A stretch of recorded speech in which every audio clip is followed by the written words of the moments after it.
Good morning dear students. आज हम पढ़ने वाले हैं। अभी तक अपन ने देखा था थ्री फेज हॉरिजॉन्टल सेपरेटर क्या होता है, थ्री फेज वर्टिकल सेपरेटर क्या होता है और उसकी डिजाइनिंग वगैरह अपन ने कवर करी थी। अब अपन देखेंगे कि जो उसमें पोटेंशियल ऑपरेटिंग प्रॉब्लम था उसमें अपन ने बोला कि एक इमल्शन फॉर्म हो जाता है ऑयल एंड वाटर का। ठीक है, तो उसके बारे में बात करेंगे कि इमल्शन कैसे फॉर्म होता है या उसमें इमल्शन क्यों क्रिएट होता है, उसके कौन कौन से एजेंट है जो उसको फॉर्म करने के लिए पार्टिसिपेट करते हैं। ठीक है, देन उसके बाद उस इमल्शन को अपन ट्रीट कैसे करते हैं, कैसे अपन जो emulsified oil and emulsion create हुआ है ऑयल एंड वाटर को उसको अपन सेपरेट कैसे करते हैं। ठीक है, तो अपन देखते हैं कि इमल्शन फॉर्म कैसे होता है। ठीक है, किसी भी इमल्शन को फॉर्म होने के लिए वहाँ पे क्या होना चाहिए कि अपने पास एक कंटिन्यूस फेज होना चाहिए।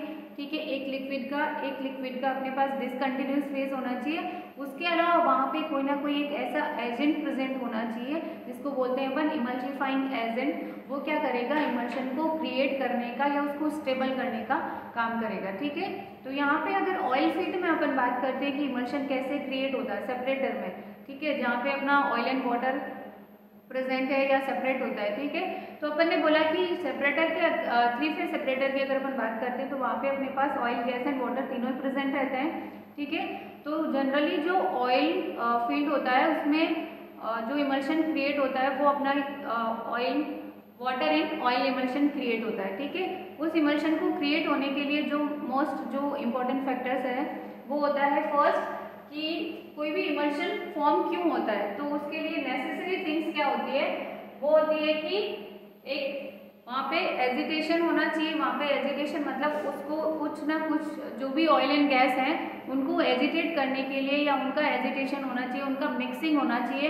एक कुछ वेलोसिटी के साथ वो अंडर करने चाहिए, उनकी मिक्सिंग होनी चाहिए, इंटर मिक्सिंग। ठीक है, देन वहाँ पे क्या होना चाहिए, वहाँ पे कुछ ना कुछ एक इमल्सिफाइंग एजेंट प्रेजेंट होना चाहिए जो उस इमल्शन को क्रिएट करने का काम करेगा। ठीक है, अब अपन देखते हैं कि जो सेपरेटर है, थ्री फेज सेपरेटर है जिसमें अपना लिक्विड आया है वो प्रोड्यूस वेल से आया है या फिर हाई प्रेशर सेपरेटर से आया है, तो उसमें अपना जो अपन ने बोला कि दो फैक्टर वहाँ पे प्रेजेंट होने चाहिए कि एक एजिटेशन प्रोवाइड करे वो उस लिक्विड को, दूसरा वहाँ पे क्या हो कि वहाँ पे कोई ना कोई इमल्सिफाइंग एजेंट हो। जो अपना वेल से फ्लूइड प्रेजेंट होता है उसमें क्या प्रोड्यूस होता है, उसमें क्या होता है कि उसके अंदर सैंड भी होता है, वो कुछ ना कुछ सैंड भी प्रोड्यूस होती है, उसके अलावा कुछ कार्बन भी प्रोड्यूस होता है, उसके अलावा कार्बोनेट्स प्रोड्यूस होते हैं, सल्फेट्स प्रोड्यूस होते हैं और कुछ ऑर्गेनिक एंड इनऑर्गेनिक कंपाउंड और भी उसके साथ प्रोड्यूस होते हैं। ठीक है, तो ये सारे कंपोनेंट क्या करते हैं, एज ए इमल्सिफाइंग एजेंट वहाँ पे काम करते हैं, वो इमल्सिफाइंग एजेंट की तरह काम करेंगे। ठीक है, दूसरा होता है कि जो एजिटेशन है वो कैसे मिलेगा। एजिटेशन मतलब कि कोई डाउन होल पंप अपन ने यूज किया है तो उसकी वजह से मिल सकता है, या फिर जो गैस लिफ्ट होते हैं उनमें हो सकता है, या फिर कहीं पे अपना फ्लो चोक के थ्रू पास कर रहा है। चोक मतलब जनरली अपना जो प्रेशर कंट्रोल वॉल्व होता है जनरली, ठीक है, उसके थ्रू क्या होगा, वहाँ पे प्रेशर ड्रॉप क्रिएट होगा और उसकी वजह से एजिटेशन प्रोवाइड होगा उस लिक्विड को। ठीक है, तो अपन ने बोला कि इमल्शन को फॉर्म होने के लिए वहाँ पे जो दो चीज़ें नेसेसरी थी, फर्स्ट कि अपना ऑयल एंड वाटर का अगर इमल्शन फॉर्म करना है तो वहाँ पे इमल्सिफाइंग एजेंट होना चाहिए और उसके अलावा वहाँ पे एजिटेशन होना चाहिए। तो ये दोनों ही चीज़ें अपन ने देख ली कि जो भी जो फॉरेन मटेरियल्स होंगे, ठीक है, लाइक सैंड है या फिर कार्बोनेट्स है, कोई भी इनऑर्गेनिक या ऑर्गेनिक कंपाउंड्स है, वो सब क्या करेंगे, एज ए इमल्सिफाइंग एजेंट काम करते हैं। ठीक है, दूसरा है कि वहाँ पे एजिटेशन प्रोवाइड हो तो चोक के थ्रू या किसी भी रेस्ट्रिक्शन, ट्यूबिंग में कोई रेस्ट्रिक्शन है उसके थ्रू अगर फ्लो हो रहा है तो वो रेस्ट्रिक्शन क्या करेगा, उसको एजिटेशन प्रोवाइड करने का काम करता है। ठीक है, नेक्स्ट अपन देखते हैं कि इमल्शन कितने टाइप का होता है। ठीक है, तो फर्स्ट अपना इमल्शन होता है वो होता है स्टैंडर्ड या रेगुलर इमल्शन। स्टैंडर्ड या रेगुलर इमल्शन वो वाला होता है जिसमें कंटिन्यूअस ऑयल फेज में डिसकंटिन्यूअस वाटर फेज प्रेजेंट होगा। ठीक है, water droplets are disposed in a continuous surrounding body of crude oil. ठीक है, क्रूड ऑयल की कोई सराउंडिंग बॉडी है उसके अंदर डिस्पर्स फेज में अगर वाटर प्रेजेंट है तो अपना जो इमल्शन फॉर्म होगा उसको बोलते हैं अपन स्टैंडर्ड या रेगुलर इमल्शन। और वो अपना जो जनरली ऑयल फील्ड या ऑयल इंडस्ट्री में जो इमल्शन क्रिएट होता है वो वाटर इन ऑयल इमल्शन होता है। ठीक है, नेक्स्ट होता है आपका रिवर्स और इन्वर्टेड इमल्शन। इससे क्या होगा कि इसमें जो कंटिन्यूस फेज होगा वो वाटर होगा। कोई भी वाटर बॉडी होगी जहाँ पे लार्ज अमाउंट ऑफ वाटर होगा वहाँ पे ये इमल्शन फॉर्म होगा। जनरली ऑयल इंडस्ट्री में ये वाला इमल्शन क्रिएट नहीं होता है या फॉर्म नहीं होता है। इसमें क्या होगा कि जो वाटर ऑयल है वो डिसकंटिन्यूस फेज में होगा या छोटी छोटी ड्रॉपलेट्स की फॉर्म में होगा, ठीक है, और वाटर है वो एक कंटिन्यूस फेज में रहेगा, ठीक है। नेक्स्ट है अपना अनस्टेबल और लूज इमल्शन, ठीक है। अनस्टेबल या लूज इमल्शन का मतलब क्या है कि जो भी वाटर ड्रॉपलेट्स है वो साइज में वेरी करेगी, मतलब कुछ ड्रॉपलेट्स बहुत ज़्यादा लार्ज साइज की होगी, कुछ ड्रॉपलेट्स बहुत स्मॉल साइज की होगी, ठीक है। तो उसमें क्या होगा कि जैसे जो बड़ी साइज की ड्रॉपलेट्स हैं वो छोटी साइज की ड्रॉपलेट्स के साथ क्या करेगी, कोएलेंस होगी, मतलब कलेक्ट होगी, कोलाइड करेगी, कलेक्ट होगी और सेटल डाउन हो जाएगी, ठीक है। तो इसलिए जो अपना इमल्शन क्रिएट होगा वो ज़्यादा स्टेबल क्रिएट नहीं होगा, वो लूज या फिर अनस्टेबल इमल्शन क्रिएट होता है, ठीक है। नेक्स्ट अपना है स्टेबल या फिर टाइट इमल्शन। स्टेबल या टाइट इमल्शन में क्या होगा कि जो वाटर ड्रॉपलेट्स की साइज है वो बहुत ज़्यादा स्मॉल है, बहुत छोटी छोटी ड्रॉपलेट्स है वाटर की जो सेटल डाउन नहीं हो रही है ऑयल के अंदर, और उसको अगर सेटल डाउन करना है, उसको अगर अपन को सेटल डाउन करना है, दोनों को सेपरेट करना है, तो अपन को वहाँ पे कुछ ना कुछ उसको ट्रीटमेंट प्रोवाइड करना पड़ेगा। चाहे ट्रीटमेंट वो अपन हीट प्रोवाइड करें या फिर कुछ केमिकल ट्रीटमेंट प्रोवाइड करें या फिर कुछ डी इमल्सिफायर वहाँ पे यूज़ करें ताकि वो इमल्शन ब्रेक हो, ठीक है, उसको अपन सेपरेट कर सकें। तो ऐसा जो इमल्शन होता है जिसको कुछ ना कुछ ट्रीटमेंट का रिक्वायरमेंट होता है वो अपना होता है स्टेबल या टाइट इमल्शन, ठीक है। नेक्स्ट अपन देखते हैं कि जो भी सिलेक्शन क्राइटेरिया क्या है, मतलब जो भी अपना ट्रीटमेंट मेथड अपन यूज करेंगे, ठीक है, उसके लिए कौन सा मेथड अपन डिजायरेबल होगा कि अपन ये वाला कंसिडर कर सकते हैं, ठीक है। तो उस मेथड को कंसिडर करने के लिए, अपन मेथड को सेलेक्ट करने के लिए अपन को कुछ फैक्टर्स कंसिडर करने होंगे, ठीक है। और वो फैक्टर्स क्या है, पहला है stability tightness of the emulsion. जो अपना फर्स्ट फैक्टर है वो कि अपना इमल्शन कितना स्टेबल है या उसकी टाइटनेस क्या है, वो अनस्टेबल इमल्शन है कि जल्दी से ट्रीट हो जाएगा, कि जनरली अपन थोड़ा सा अगर उसको हीट प्रोवाइड करें तो टेम्परेचर इंक्रीज होने की वजह से जो भी ड्रॉपलेट्स हैं वो डेविएट हो जाए और कोलाइड होके और सेटल डाउन हो जाए ऑयल एंड वाटर की ड्रॉपलेट्स, ठीक है। तो अगर वो ज़्यादा स्टेबल इमल्शन क्रिएट हुआ है तो उसको अपन को ट्रीट करना पड़ेगा। तो अपन को देखना पड़ेगा कि अगर मेथड अपन को सेलेक्ट करना है कि कौन से मेथड से इमल्शन को ट्रीट किया जाए, तो उसके लिए अपन को पहला देखना पड़ेगा कि अपना इमल्शन जो क्रिएट हुआ है वो कितना स्टेबल है, ठीक है। नेक्स्ट है specific gravity of the oil and produce water. जो ऑयल एंड वाटर है जिससे इमल्शन क्रिएट हो रहा है उन दोनों की जो स्पेसिफिक ग्रेविटी है, उनकी वो स्पेसिफिक ग्रेविटी कितनी है, उन दोनों में डिफरेंस कितना है, ये सब अपन को कंसिडर करना होगा। Next corrosiveness of the crude oil produce water and associated gas. जो भी उसके अंदर जो फ्लूइड प्रोड्यूस हो रहे हैं, चाहे वो ऑयल हो, वाटर हो या गैस हो, उनकी कोरोसिवनेस टेंडेंसी या कोरोसिव टेंडेंसी क्या है वो भी अपन को कंसिडर करना होगा, क्योंकि नेक्स्ट अपन मेथड्स पढ़ेंगे उसमें अपना एक हीटर ट्रीटर होता है जिसमें हॉरिजॉन्टल हीटर ट्रीटर होता है, वर्टिकल हीटर ट्रीटर होता है। तो वो इक्विपमेंट क्या होते हैं, बहुत ज़्यादा कॉस्टली होते हैं, उनका फैब्रिकेशन वगैरह, उनका मटेरियल वगैरह। तो अपन देखना पड़ेगा अपन को कि जो इमल्शन क्रिएट हो रहा है ऑयल एंड वाटर का, उसके अंदर उनका कोरोसिवनेस या कोरोसिव टेंडेंसी कितनी है कि वो कितना उस इक्विपमेंट को कोरोड कर सकते हैं, ठीक है। तो वो भी अपन को कंसिडर करना होगा। नेक्स्ट अपना है scaling tendency of the produce water. जो भी वाटर अपना प्रोड्यूस हो रहा है उसकी स्केल फॉर्म करने की टेंडेंसी क्या है, ठीक है। नेक्स्ट है quantity of the fluid to be treated. जो फ्लूइड अपन ट्रीट करने वाले हैं उसका क्वांटिटी कितना है, ठीक है। उसके अलावा paraffin forming tendency of the crude oil. जो क्रूड ऑयल है उसका पैराफिन फॉर्म करने की टेंडेंसी क्या है, ठीक है। नेक्स्ट अपना है desirable operating pressure for equipment. उस इक्विपमेंट के लिए अपन को कितना ऑपरेटिंग प्रेशर चाहिए होगा, ये सारे फैक्टर्स अपन को कंसिडर करने होंगे किसी भी इमल्शन को ट्रीट करने के लिए। जो मेथड्स अपन सेलेक्ट करेंगे उन सब के लिए, ठीक है। नेक्स्ट अपन देखते हैं कि जो कॉमन मेथड अपन यूज करते हैं इमल्शन को ट्रीट करने के लिए, वो क्या करते हैं, अपन हीट प्रोवाइड करते हैं, ठीक है। हीट प्रोवाइड करते हैं, इससे क्या होगा, increasing the temperature of the two immiscible liquids deactivate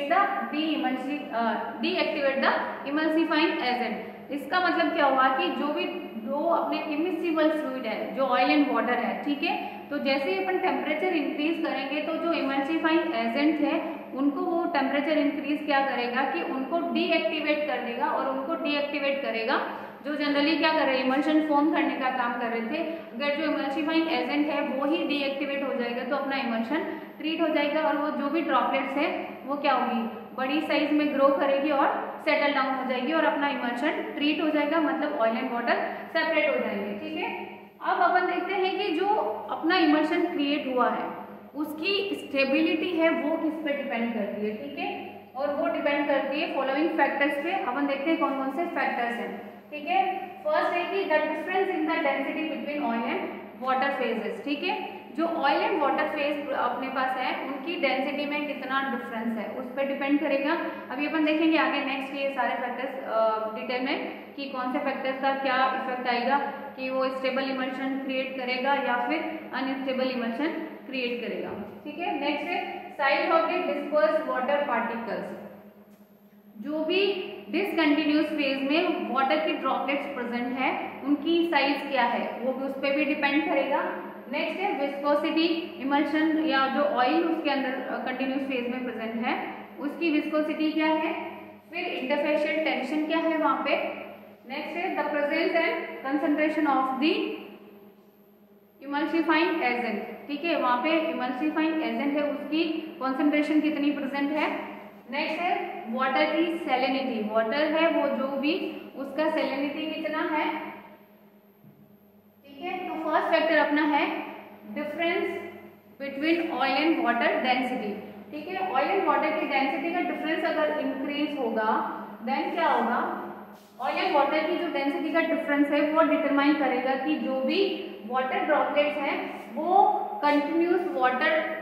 continuous oil phase में से कैसे सेटल डाउन करेगी। ठीक है, जो उसकी सेटल डाउन होने की टेंडेंसी है उसको डिटरमाइन करने का काम कौन करेगा, ऑयल एंड वाटर की डेंसिटी का difference.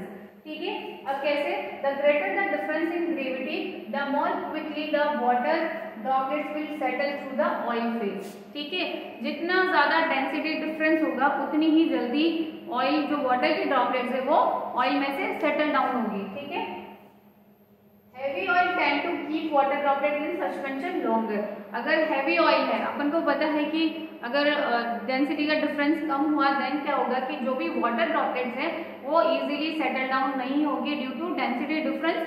That's why heavy oil होते हैं वो क्या करते हैं, वाटर की ड्रॉपलेट्स को सस्पेंड करके रखने का जो ड्यूरेशन होता है वो लॉन्गर टाइम के लिए उसको सस्पेंशन में रखते हैं। ठीक है, लाइट ऑयल क्या करेंगे, वो वाटर ड्रॉपलेट को इजीली उसके बॉटम में सेटल डाउन होने देते हैं, या इजीली क्यों होता है, क्योंकि उनमें जो डेंसिटी डिफरेंस होता है वो ज़्यादा होता है। तो इसका मतलब ये है कि जो डेंसिटी डिफरेंस वाला फैक्टर था कि जितना ज़्यादा डेंसिटी डिफरेंस होगा अपना इमल्शन उतना ही अनस्टेबल होगा। कैसे कि वाटर ड्रॉपलेट्स है वो क्या होगी, आपस में कोलाइड करेगी और एक कोइलेंस होके बड़ी ड्रॉपलेट में बड़ी साइज में ग्रो करेगी और इजीली सेटल डाउन हो जाएगी, और उसकी वजह से ऑयल एंड वाटर अपने सेपरेट हो जाएंगे। ठीक है, तो डेंसिटी डिफरेंस इंक्रीज होगा तो इमल्शन क्या होगा, अपना अनस्टेबल होगा, उसकी स्टेबिलिटी कम होगी।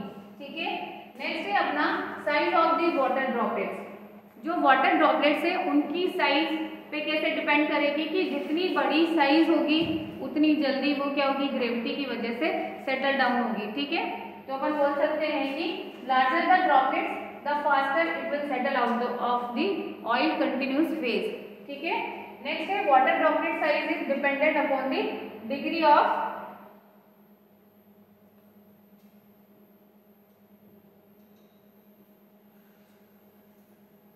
कि वो कितनी, उसका डिग्री ऑफ एजिटेशन क्या है। अगर एजिटेशन वहाँ पे ज़्यादा प्रोवाइड हुआ है तो क्या होगी, वो छोटी छोटी ड्रॉपलेट्स में कन्वर्ट हो जाएगी। ठीक है, और छोटी छोटी ड्रॉपलेट्स क्या होगी, आपस में कंबाइन होने में ज़्यादा टाइम लेगी। ठीक है, और वो इजीली सेटल डाउन नहीं हो जाएगी। ठीक है, तो इसलिए वाटर ड्रॉपलेट्स का साइज जितना ज़्यादा इंक्रीज होगा वो उतनी इजीली सेटल डाउन होगा। ठीक है, फिर है विस्कोसिटी।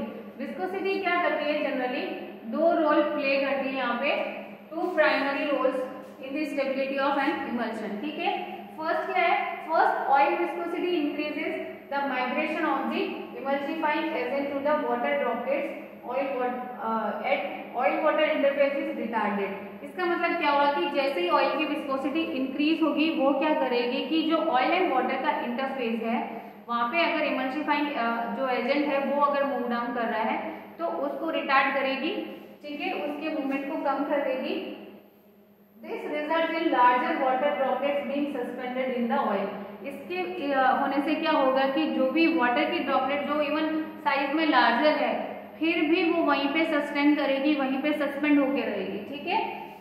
नेक्स्ट क्या, as the oil viscosity increases more agitation is required to shear the larger water droplets into smaller size in the oil continuous phase। इसका मतलब क्या हुआ कि अगर ऑयल का विस्कोसिटी इंक्रीज हुआ तो अगर अपन को वो जो वाटर की ड्रॉपलेट्स हैं उनको सेटल डाउन करना है तो उसमें क्या होगा कि अपन को एजिटेशन जो रिक्वायर्ड है वो ज्यादा रिक्वायर्ड होगा, ठीक है। नेक्स्ट है second, as the viscosity increases the rate at which water droplets move through the oil phase decreases, ठीक है। जैसे विस्कोसिटी ज्यादा हो गया तो वाटर की ड्रॉपलेट से वो ऑयल फेज के थ्रू जो मूव कर रही थी, सेटल डाउन होने के लिए ट्राई कर रही थी, वो टेंडेंसी कम हो जाएगी, ठीक है। और वो क्या करेंगी, रिजल्टिंग इन लेस कोइलेंस, मतलब वो जो कलेक्ट हो रही थी वो कलेक्ट होना कम हो जाएगा क्योंकि वो ज्यादा मूवमेंट नहीं कर पा रही है तो ड्रॉपलेट्स पास में नहीं आ सकती और पास में नहीं आएगी तो कोइलेंस नहीं होगी, कोइलेंस नहीं होगी तो वो बड़ी ड्रॉपलेट में कन्वर्ट नहीं होगी और बड़ी ड्रॉपलेट में कन्वर्ट नहीं होगी तो वो ऑयल फेज में से सेटल डाउन नहीं होगी, ठीक है। इसलिए जितना कम ऑयल का डेंसिटी विस्कोसिटी होगा उतनी इजीली आपका सेपरेशन होगा या इमल्शन अपना ट्रीट होगा, ठीक है।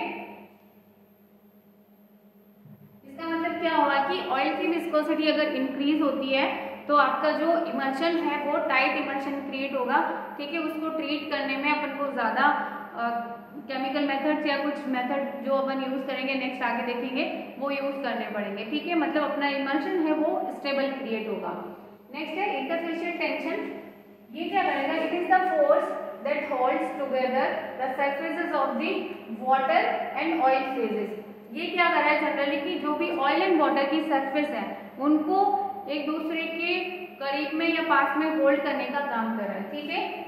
When an emulsifying agent is not present, the interfacial tension between oil and water is low। अगर वहाँ पे कोई भी emulsifying agent present नहीं है तो जो interfacial tension है between oil and water phases वो क्या होगा, कम होगा, ठीक है। When it is low, अब अगर अपना interfacial tension कम है then क्या होगा, जो water droplets है वो easily coalesce करेगी, ठीक है। जब भी वो कांटेक्ट में आएगी वो easily coalesce करेगी, ठीक है। when emulsifying agent are present, अगर वहाँ पे emulsifying agent present है then क्या होगा, they increase the interfacial tension, उसकी वजह से interfacial tension increase हो जाएगा। then वो क्या करेगा कि जो भी water droplet easily coalesce हो रही थी जब interfacial tension कम था वो अब क्या हो जाएगा, उसको रिटार्ड करेगा या उसको ऑब्स्ट्रक्ट करने का काम करेगा, ठीक है। नेक्स्ट है anything that lowers the interfacial tension will help in separation process, ठीक है। अगर interfacial tension कम होगा इसका मतलब ये है कि वो emulsion अपना कम स्टेबल होगा, उसको अपन इजीली ट्रीट कर सकते हैं, ऑयल एंड वाटर को इजीली सेपरेट कर सकते हैं, ठीक है। नेक्स्ट है अपना presence and concentration of the emulsifying agent, ठीक है। जैसे अपन ने बोला कि इमल्शन अगर ऑयल एंड वाटर का इमल्शन क्रिएट होना है तो वहाँ पे अपन को इमल्सिफाइंग एजेंट है वो प्रेजेंट होना जरूरी है, ठीक है। तो अगर ये यहाँ पे प्रेजेंट है और ज्यादा अमाउंट में प्रेजेंट है और विद टाइम वहाँ पे अगर अपन टाइम ड्यूरेशन भी ज्यादा दे रहे हैं तो अपना एक स्टेबल इमल्शन क्रिएट हो जाएगा जिसको ट्रीट करना अपने लिए थोड़ा डिफिकल्ट हो जाएगा, ठीक है। नेक्स्ट फैक्टर है वाटर सैलिनिटी। वाटर की सैलिनिटी का क्या इफेक्ट आता है, वाटर सैलिनिटी क्या होती है, the salinity of water is a measure of the total dissolve solid in the water phase, ठीक है। ये जनरली क्या है कि जितने भी डिसॉल्व सॉलिड्स है वाटर फेज में उसके मेजर को अपन बोलते हैं वाटर सैलिनिटी, ठीक है। और वाटर सैलिनिटी क्या करेगा, as the salinity of the water increases, water की सैलिनिटी इंक्रीज होगी which in turn increases the differential density between the oil and water. अगर वाटर के अंदर सॉलिड कंटेंट इंक्रीज होगा तो वो क्या करेगा कि जो differential density difference between oil and water था उसको भी इंक्रीज कर देगा, ठीक है। दस इंक्रीज इन डिफरेंशियल डेंसिटी क्या करेगा, सेपरेशन में हेल्प करेगा। जैसे अपन ने पहले फर्स्ट पॉइंट देखा था कि डेंसिटी का डिफरेंस जितना ज्यादा होगा वाटर ऑयल में से उतनी जल्दी ही सेटल डाउन होगा, ठीक है। तो अपन ने बोला कि जो यहाँ पे वाटर की सैलिनिटी की बात कर रहे थे वो क्या कर रहा था कि इनका जो डेंसिटी डिफरेंस है उसको इंक्रीज कर रहा था। इट मीन्स कि जो वाटर एंड ऑयल अपना इमल्शन क्रिएट हुआ है वो वाटर ड्रॉपलेट्स को सेटल डाउन करने में हेल्प करेगा, ठीक है। नेक्स्ट है अपना एज ऑफ द इमल्शन, ठीक है। कितनी टाइम ड्यूरेशन के लिए अपन ने इमल्शन को ट्रीट नहीं किया है, ठीक है। इमल्शन फॉर्म होने में कितना टाइम लगा है, ये इमल्शन कितने टाइम के लिए फॉर्म होकर रखा हुआ है, ठीक है। जितनी टाइमिंग होती जाएगी, टाइम ज्यादा होता जाएगा, उसको ट्रीट करना अपने लिए डिफिकल्ट होता जाएगा, ठीक है। तो ये टाइम फैक्टर भी डिपेंड करता है। फिर है आपका एजिटेशन। एजिटेशन की अपन ने बात करी, the type of severity of agitation applied to an oil water mixture determine the water drop size, ठीक है।